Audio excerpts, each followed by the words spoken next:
Accident అంటే bike car road మీద పట్టడం కాత్పరం ఓ కుటుంబం మొత్తం. సో ఫ్రెండ్స్, మీరు కార్లో వెళ్తున్నారు, మీ పని మీరు చేసుకుంటూ రైట్ ఆఫీస్కి వెళ్తున్నారు మార్నింగ్. సడన్గా మీకు వెనకాల నుంచి ఒక పెద్ద ట్రక్ వచ్చి కుద్దేసి, యూనో అమెరికాలో మనకి ట్రక్స్ తెలుసుకుని ఎంత పెద్దగా ఉంటాయో, గుద్దేసి వెళ్ళిపోతే ఎలా ఉంటుంది? Spot dead. యూనో మనిషి జీవితాలతో ఇలా మన ఇండియన్స్ ఆడుకుంటున్నారు అనమాట. ఇండియన్స్ అనడం కంటే వీళ్ళు దేశద్రోహులు.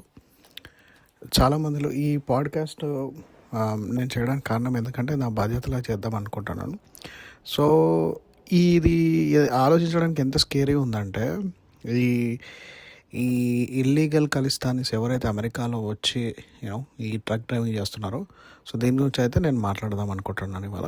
సో ఎందుకంటే నిన్న ఈ సంధు అనే అబ్బాయి హార్డ్లీ 21 ఇయర్స్ పిల్లవాడు గంజాయి మత్తులో అతను ట్రక్ నడిపిస్తూ ముగ్గురు అమాయకులని ప్రాణాలు బలిపెట్టుకున్నాడు అనమాట, పొట్టన పెట్టుకున్నాడు. సో ఈ జషన్ప్రీత్ సింగ్ సంధు గురించి అయితే మాట్లాడదాం. దీని గురించి ఇది ఎలా ఎఫెక్ట్ అవుతుంది మన ఇండియన్ కమ్యూనిటీకి. సో ఇది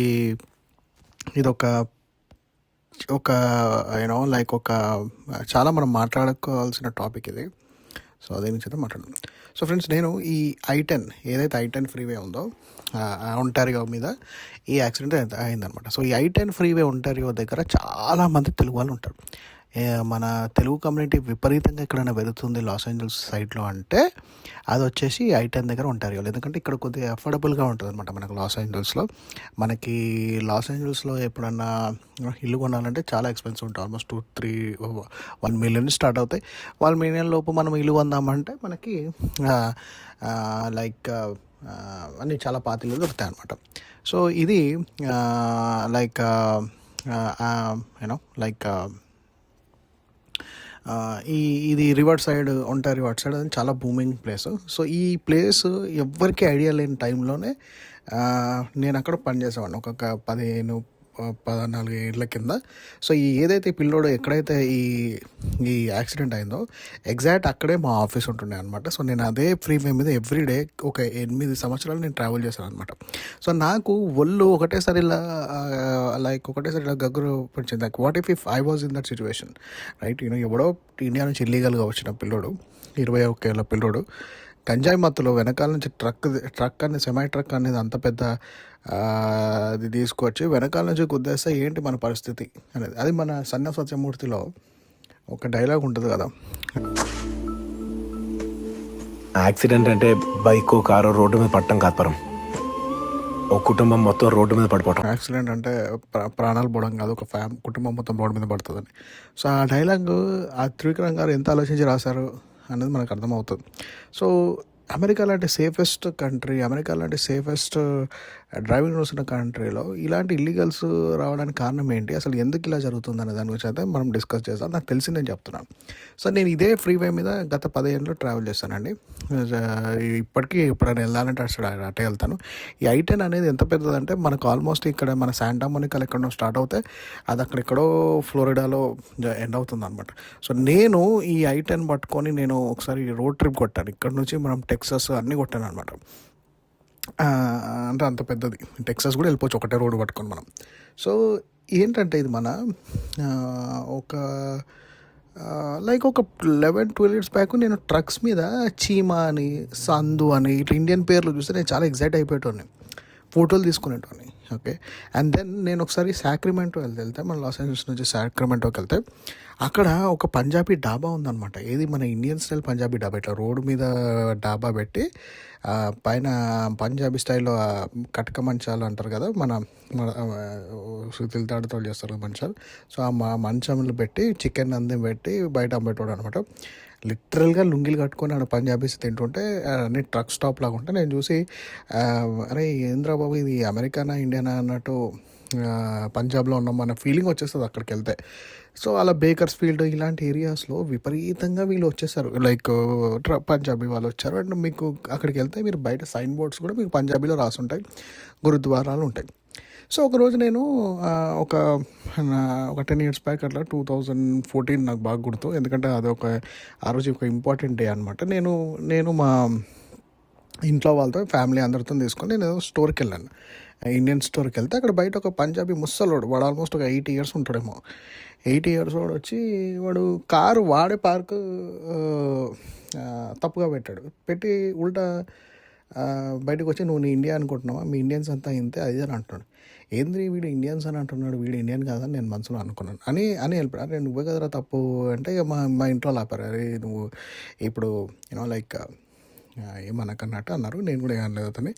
సో అతను సరే ముసలోడు కదా పెద్ద మనిషి కదా అని చెప్పి వదిలేసిన, ఆయన కూడా వెళ్ళిపోయాడు.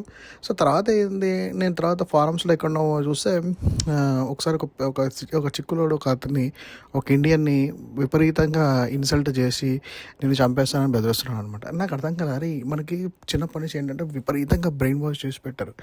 అంటే ఈ బేసిక్గా అన్ని దరిద్రాలకి కారణం కాంగ్రెస్ అని ఏదైతే మన కేటీఆర్ అంటాడో అది నాకు కుట్టొచ్చినట్టు ప్రతి నిమిషం అమెరికాలో కనిపిస్తుంది. ఎందుకంటే మనకి చిన్నప్పటి నుంచి ఒక బార్డర్లో జవాన్ లాగా ఒక చిక్కులలో ఎవరి దగ్గర ఏదో సినిమా కూడా వచ్చేది అప్పట్లో, మన విక్రమ్ సినిమా, దాంట్లో కూడా గొప్పగా చెప్తారు అనమాట. ఏంటంటే చిక్కులలో ఎవరి దగ్గర అడుక్కోరు, ఎవరి దగ్గర దొంగతనాలు చేయరు, ఎవరు ఏది చేయరు అన్నట్టు అంటారు. అంటే నేను వాళ్ళని అనట్లే, అంటే అన్ని దాంట్లో మంచి ఉంటారు చెడు ఉంటారు, అంతేగాని ఒక కమ్యూనిటీని మన సినిమాల్లో కానీ వాళ్ళని ఒక వీరోచితగా చూపించి ఒక లైక్ ఒక వాస్తవాలకి చాలా దూరంగా ప్రొజెక్షన్ అయితే ఉందని అనిపించింది నాకు. సో ఎందుకంటే లేదు, వాళ్ళకి ఇండియాలో ఉండడం ఇష్టం లేదు, వాళ్ళు సపరేట్ కలిసడానికి ట్రై చేస్తున్నారు, అందుకే ఇలా అన్నీ కావాలని గొడవలు పెట్టుకుంటున్నారు, మీరు వాళ్ళకి దూరంగా ఉండండి అని చెప్పి నాకు ఒక ఇంటర్నల్గా మెమో వచ్చింది అనమాట మన తెలుగు కమ్యూనిటీ నుంచి కూడా. సో నాకు అప్పుడు షాక్ అయిపోయాను, ఇలా వీళ్ళకి మనకి ఇండియన్స్ అంటే ఇష్టం లేదా, వీళ్ళకి ఖలిస్తాన్ దేశం కావాలని చెప్పి అప్పుడు కొంచెం రీసెర్చ్ చేస్తే వీళ్ళకి అందుకే వీళ్ళు ఇట్లా కాలిఫోర్నియాకి కెనడాకి ఇట్లా ఇల్లీగల్గా వస్తున్నారు అన్నారు. సో నేను గతంలో కెనడాలో మా మేనత్తో ఉంటారు. సో నేను కెనడాకి ఒకసారి వెళ్తే, నేను 2011-12 టైంలో ఒకసారి కెనడాకి వెళ్తే కెనడా మొత్తం వీళ్ళే ఉన్నారు. అక్కడ ఇమిగ్రేషన్ నుంచి ఇమిగ్రేషన్ ఆఫీసర్ లైక్ మీరు ఆ దేశానికి ఎంటర్ అవుతాయి, ఇమిగ్రేషన్ ఆఫీసర్ నుంచి ఆ లోపలికి వెళ్ళి మనము లైక్ ట్యాక్సీ డ్రైవర్ దగ్గర నుంచి అందరూ వాల్మార్ట్ వెళ్ళిన అన్ని పంజాబీలో ఇంత పెద్ద అక్షరాలు రాస్తున్నాయి. సో మా మీద నైట్ వెళ్ళకరా బయటికి, ఇక్కడ వీళ్ళ గ్యాంగ్స్ ఉంటాయి, వాళ్ళు ఏమన్నా లైక్ వాళ్ళు ఏమన్నా నేను డబ్బులు డిమాండ్ చేయొచ్చు, ఇక్కడ వాళ్ళదే మొత్తం రాజ్యం అన్నట్టు అన్నారు. అరే ఆ రేంజ్లో ఉందంటే తర్వాత వాళ్ళు చూస్తే వాళ్ళ ఓటు బ్యాంక్ పాలిటిక్స్లో ప్రకారం వాళ్ళని విపరీతంగా దూకుతున్నారు అండ్ ఇండియా కాంగ్రెస్గా తయారు చేస్తున్నారు. తర్వాత మీకు అందరికీ తెలిసిందే ఈ మోడీ ఇదంతా వచ్చింది, జస్వంత్ సింగ్ పన్ను ఇవంతా ఇష్యూస్ అయ్యాయి, రైట్. సో ఇదంతా ఒక చాప్టర్, రైట్. సో ఇప్పుడు అదంతా పక్కన పెట్టేస్తే సో ఈ 2022లో ఈ బైడెన్ ఎప్పుడైతే ఉన్నాడో ఇతను విపరీతంగా ఎంకరేజ్ చేస్తాడనమాట, లైక్ ఇల్లీగల్స్ అందరినీ రావడం. సో ఈ ఇల్లీగల్స్ అందరూ క్యారవాన్స్లో రావడం వీళ్ళలో విపరీతంగా ఈ పంజాబ్ హర్యానా నుంచి దండోపతండాలుగా వచ్చారనమాట. ఎస్పెషలీ మా కాలిఫోర్నియాలో ఈ సిటీస్లో, మేముండే సిటీస్లో అసలు ఇండియన్స్ చాలా తక్కువ కనిపించే వాళ్ళు ఇప్పుడు ఎక్కడ చూసినా వీళ్ళే కనిపిస్తున్నారు. ట్రక్ డ్రైవింగ్ అంటే అసలు వీళ్ళు మొత్తం మార్కెట్ ఇల్లీగల్గా ట్యాప్ చేసేసారనమాట. ఇల్లీగల్గా రావడం, మాకు ఇండియాలో మేము చిక్కుల వాళ్ళమని చెప్పి మమ్మల్ని పర్సిక్యూషన్ చేస్తున్నారు, మమ్మల్ని హింస పెడుతున్నారు, మేము అక్కడ పోతే చంపేస్తారు, మాకు అసైలం ఇవ్వండి అని చెప్పి ఇక్కడికి వచ్చి వీళ్ళు ట్రక్ డ్రైవింగ్ చేయడం. అండ్ అలాగే వీళ్ళకి మనకు పంజాబ్లో ఉడతా పంజాబ్ అని, పంజాబ్లో డ్రగ్ కల్చరు, గంజాయి కల్చర్ విపరీతంగా ఉంది, ఆ కల్చర్ని వీళ్ళు ఇక్కడ తీసుకొస్తున్నారు. సో ఇది తాగి ఇప్పుడు ఒక 3 వ్యక్తుల మరణానికి కారణమయ్యారు అనమాట. అండ్ మొన్న ఫ్లోరిడాలో ఇదే సిచ్యువేషన్ అయ్యి ఒక ఇద్దరిని చంపేస్తాడు ఆ పిల్లోడు, యూటర్న్ తీసుకుంటే. సో ఇది ఎందుకు మన ఇండియన్ గవర్నమెంట్ కానీ ఇది ఏమవుతుందంటే, అమెరికాలో వీడు పంజాబోడా, వీడు తెలుగోడా, వీడు తమిళోడా అని డిఫరెన్షియేషన్ చూడట్లేదు. వీళ్ళకి మనకు అసలు ఏ సంబంధం లేకుండా వీళ్ళు చేస్తున్న అరాచకాలకి, వీళ్ళు చేస్తున్న ఆకృత్యాలకి అంతే ఇండియన్ కమ్యూనిటీ మీద పడిపోతున్నారా అనే ఫీలింగ్ అయితే నాకు వస్తుంది. ఎందుకంటే ఇప్పుడు మొన్న H1B రీఫార్మ్స్ కానీ అవి కానీ ఇవి కానీ అని చూస్తే వాళ్ళకి తేడా తెలియదు ఇక్కడున్న అమెరికన్స్కి. లైక్ వాళ్ళు ఏమంటున్నారు, అరే H1 మీద ట్రక్కులు నడిపిస్తున్నారు, మాకు జాబులు పోతున్నాయి, H1 మీద యాక్సిడెంట్ చేస్తున్నారు అంటున్నారు. అసలు H1కి వీడికి ఏం సంబంధం, వీడు ఏదో ఇల్లీగల్గా రెఫ్యూజీ లాగా వచ్చినాడు. ఇప్పుడు ఎంతమంది చిన్నపిల్లలు ఇప్పుడు 100K కట్టాలి ఆ రూల్తో ఎంతమంది లాగిపోయారు ఇండియాలో. సో ఏమైపోతుందంటే వీళ్ళు ఇల్లీగల్గా రావడం వల్ల విపరీతంగా మన బర్డెన్ అనేది ఇండియన్స్ మీద పడుతుంది. ఒక ఇండియన్ కమ్యూనిటీ అంటే స్మెల్. ఈ మధ్య ఇండియన్స్ మీద ప్రాంక్స్ చేయడం విపరీతంగా నార్మల్ అయిపోయింది. ఎక్కడ వెళ్ళినా Hey, what are you doing? Huh? What are you doing? Hey! Hey, can you guys help me? It's not opening. No, it's stuck. Oh, it's stuck? Ooh. Sorry. Oh, oh my gosh. Dude, oh my gosh. I don't, no, can you please? No, I can't come. No, I can't. I'm gonna, I'll say it's him. I'll say it's you. Hey, don't say that. No, I am. Open. That was him. That was ఒకడు ఉంటాడు, వాడు పంజాబ్ వాడు Mexican, ఈ Mexicans Indians కొద్దిగా చూడడానికి కొద్దిగా similarities ఉంటాయి కదా.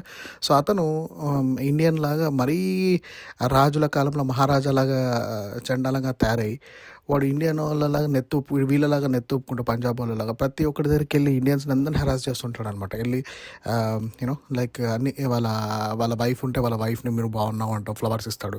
లేదంటే అక్కడెక్కడైనా వెళ్ళి వాడు ఎక్కువ అన్ని బూతులు మాట్లాడతాడు. హిందీలో 2-3 బూతులు నేర్చుకున్నాడు, ఆ బూతులు తిడుతుంటాడు అందరినీ. సో వాడు నార్మల్ అయిపోయింది. సో అలాంటిది అలాగే విపరీతంగా లైక్ ప్రాంక్స్ చేయడం, ఇవన్నీ వీళ్ళకి ఆన్లైన్ కమ్యూనిటీలో విపరీతంగా వీళ్ళు చేసిన దానికి అయిపోతుంది. ఇంకొక డోర్ డాష్, ఇప్పుడు ఇక్కడ చూస్తే హర్యానా నుంచి వచ్చారు మా దగ్గర అండి లాస్ ఏంజల్స్లో. ఇప్పుడు ఏదైనా నేను రెస్టారెంట్కి వెళ్ళి ఏదైనా ఆర్డర్ చేద్దామంటే ఇండియన్ అనగానే డోర్ డాష్ అనుకుంటున్నాను. వాడు వెళ్ళి బాబా అక్కడ కూర్చో డోర్ డాష్ అక్కడ పికప్, అంటే మెయిన్ ఇండియాలో మనం చూసాను స్విగ్గీ ఉంది కదా, ఇక్కడ అలా డోర్ డాష్ ఉంటుంది అనమాట. సో వాడు అరే ఆ డోర్ డాష్ వెళ్ళి తీసుకురా, బర్గర్ తీసుకురా అన్నట్టు అంటున్నాడు. నాకైతే అసలు అసలు ఇండియన్స్ అంటే అసలు ఒక పరుగు తీసేసారు వీళ్ళంతా వచ్చేసి. సో ఈ హర్యానా నుంచి కడియాలు పెట్టుకొని వీళ్ళంతా స్నానాలు చేయకుండా వాసనకి ఇండియన్స్ అందరూ అలాగే ఉంటారు అనిపిస్తుంది. ఇవాళ రేపు ఇండియన్ పేరు కనిపిస్తే పిల్లలు ఎవరికి రెజ్యూమ్లో జాబ్ రావట్లేదు.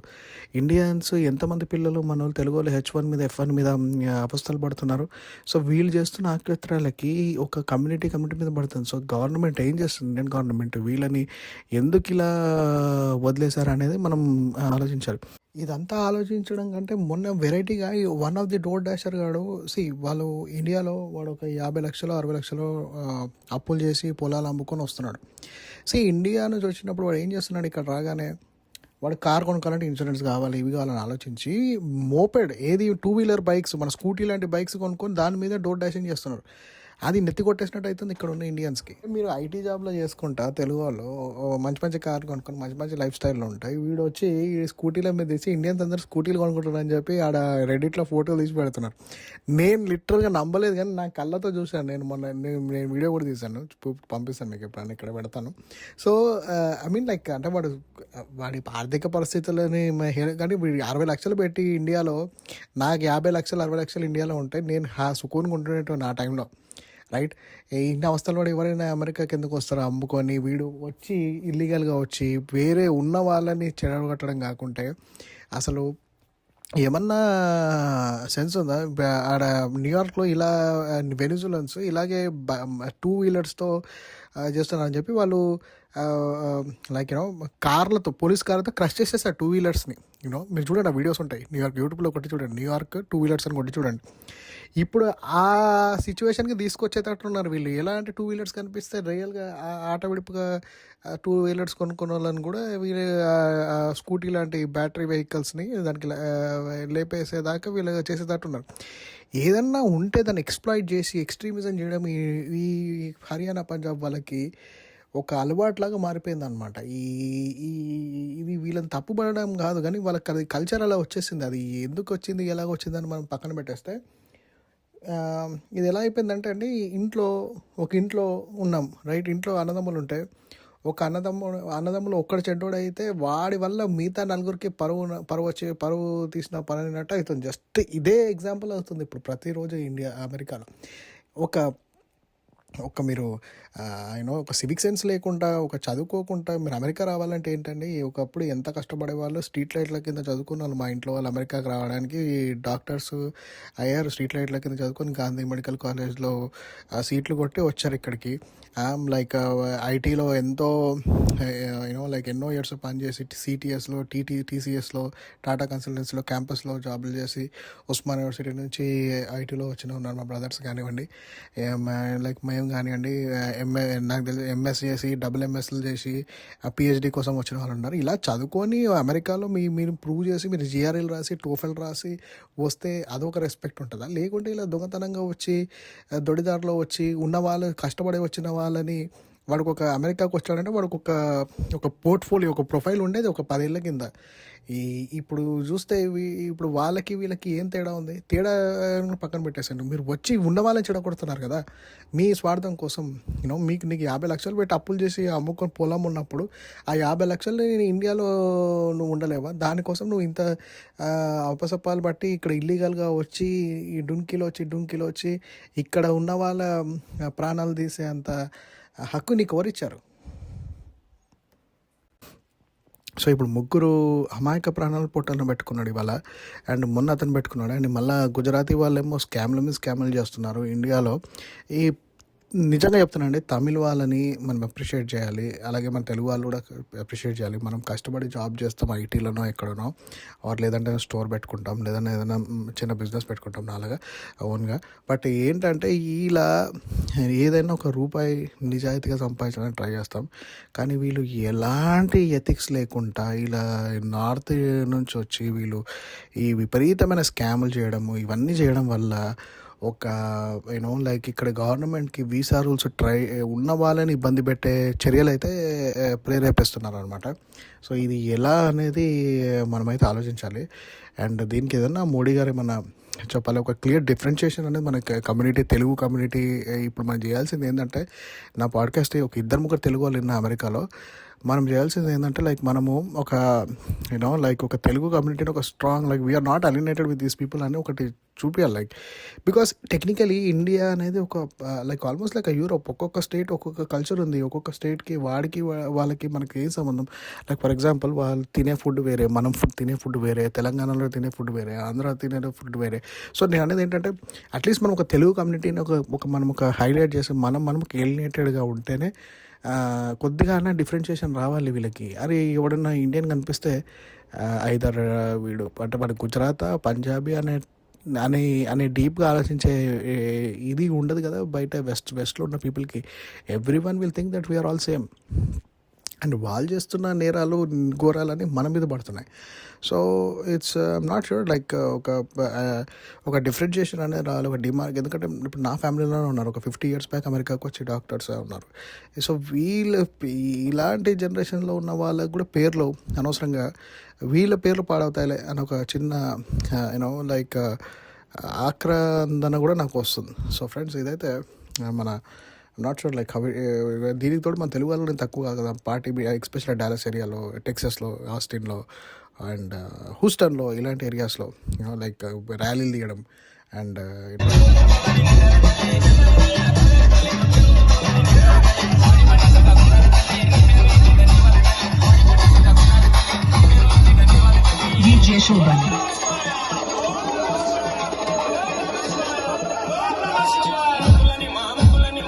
లైక్ గణపతిలో డ్యాన్స్ చేయడం. అండ్ ఇప్పుడు ఈ మధ్య ఏమైపోయింది, ఆ స్టాచ్యూ ఒకటి పెట్టారు హూస్టన్లో, పెద్ద హనుమంతుది. అది పెట్టడమేమో కానీ అది పెట్టడంతో ఏమైపోయిందంటే విపరీతంగా విమర్శలు.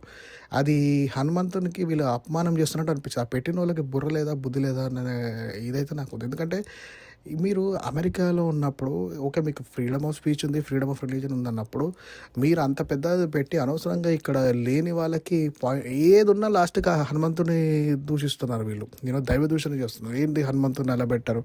అది ఏదో ఇండియన్ గాడ్ని పెట్టారు, అది ఎందుకు పెట్టారు? ఆ బ్రౌన్ కలర్ది పెట్టారు. చాలా వాడరాని పదాల జాలంతో వాళ్ళు దేవుళ్ళని తిడుతున్నారు.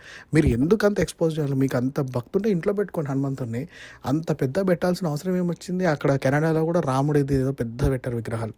అవే ఫోటో చూసి చూడండి వాళ్ళు కావాలి. ఇప్పుడు మనము ఈ ముస్లిమ్స్ని ఏవైతే రోడ్ల మీద నమాజ్ చేస్తున్నారని చెప్పి ఫోటోలు తీసి పెడుతుంటారో అమెరికన్స్, అలాగే మనం కూడా ఒక ఎత్తి చూపిస్తున్నాం. కానీ మనం ఒక కంట్రీలో ఉన్నప్పుడు మనం వాళ్ళ కంట్రీ ఇది, వాళ్ళకి మనం ఒక గెస్ట్ లాగా ఉండాలి. మనకి గ్రీన్ కార్డ్ ఉన్నా, నీకు సిటిజన్షిప్ ఉన్నా, లో ప్రొఫైల్ మెయింటైన్ చేయాలి. ఇంట్లో నీకు ఒకవేళ నిజంగా భక్తి ఉంటే గుడికి వెళ్ళు, గుడిలో అలౌ చేస్తారు కదా, గుడిలో మొక్కు. ఓకే, వాళ్ళు కూడా గుడి అంటే బాగుంది, సాంప్రదాయంగా బాగుంది అని అనుకుంటారు. అంతేగాని ఇలా రెచ్చగొట్టే చర్యలు చేయడం ఎంతవరకు సబబు? సో ఫ్రెండ్స్ ఇవైతే ఈ స్కామ్లు కానివ్వండి అండ్ అలాగే ఇండియా నుంచి విజిట్ వీసా వచ్చి దొంగతనాలు చేస్తున్నారు.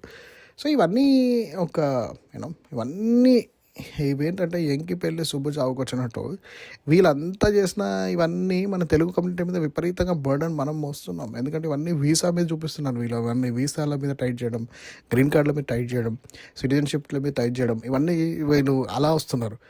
ఇలా వస్తే ఈ ఇల్లీగల్గా ఇప్పుడు రేపు పొద్దున ఇల్లీగల్గా రైడ్స్ చేయడం, ఐస్ వాళ్ళు రైడ్ చేయడం. సో ఐస్ వాళ్ళు రైడ్ చేసినప్పుడు వాడు ఇండియాని చూస్తాడు కానీ వాడు పంజాబోడా సిక్కులోడా అని చూడాడు కదా.